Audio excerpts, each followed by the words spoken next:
అమ్మా, నువ్వు కూడా అనుసరించి అవతరించి ఉండకపోతే ఆనందం ఉండేదా? అసరసమైపోయి ఉండేది స్వామి యొక్క లీల అంటారు భట్టరువారు. స్వామి లీలగా ఎన్నో అవతారాలని ధరించి ఈ లోకంలోకి వస్తాడు. ఏ రూపాన్ని ధరించినా దానికి తగిన వృత్తిని కలిగి ఉంటాడు. లీలయా తుల్య వృత్తే అంటారు.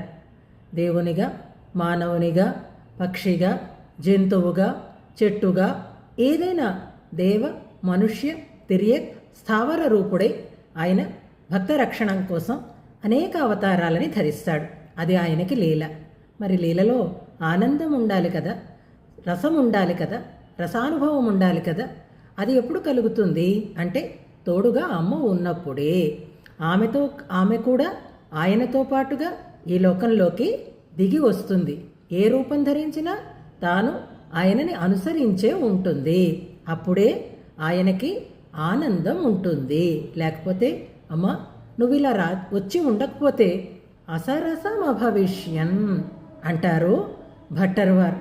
అందుకే ఆ పట్టమహిషి స్వామి శ్రీరంగనాథుడే ఈ లోకంలోకి అవతరించినప్పుడు శ్రీరంగనాయకిగా ఇక్కడ అవతరించి మనకి లభించింది అంటారు.